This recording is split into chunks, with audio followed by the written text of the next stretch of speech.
নমস্কার, কেমন আছো সবাই? আজ আমি বানাবো লক্ষ্মী পুজোর স্পেশাল নাড়ু, নারকেল নাড়ু।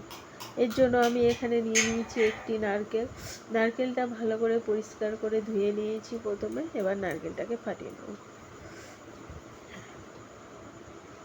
নারকেলটা ফাটিয়ে নিয়েছি। এখানে নারকেলটা কিছুতেই ফাটানো যাচ্ছিল না, এত সর্দি হয়েছে কথাই বলতে পারছি না। এবার নারকেলটাকে আমি ভালো করে কুড়িয়ে নেব। নারকেল কোড়ানো হয়ে গেছে এখানে। এবার এইদিকে নিয়ে নিয়েছি দুটো এলাচ ফাটিয়ে। এলাচে শুধু দানাগুলো দেবো, খোসাটা দেবো না, ফেলে দেবো। এবার এর মধ্যে একে একে নারকেলগুলো দিয়ে দেবো।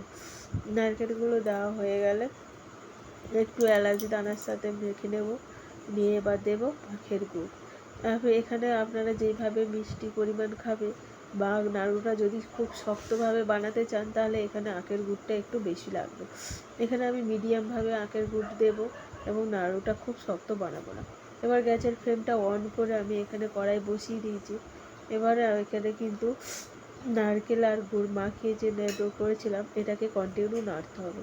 এখানে যদি আপনি একটু না নাড়েন তাহলে নিচে ধরে থাকার সম্ভাবনা থাকতে পারে। এই যে এইদিকে আমার নারকেলের এটা হয়ে গেছে, ভালো করে পাক দেওয়া হয়ে গেছে। একটু আঠালো আঠালো এবং নাড়ু পাকানো যাবে সেই রকম করে নামিয়ে দিতে হবে।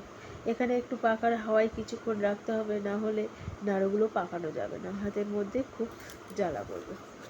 এখানে আমি এইভাবে গোল গোল করে নারকেলগুলোকে প্রতিটা আমি নাড়ু বানিয়ে নিয়েছি। দেখুন কতটা সুন্দর দেখতে হয়েছে। নাড়ুগুলো খুব শক্ত হয়নি এবং খুব মজাদার এবং খেতে খুব সুন্দর। টাটা।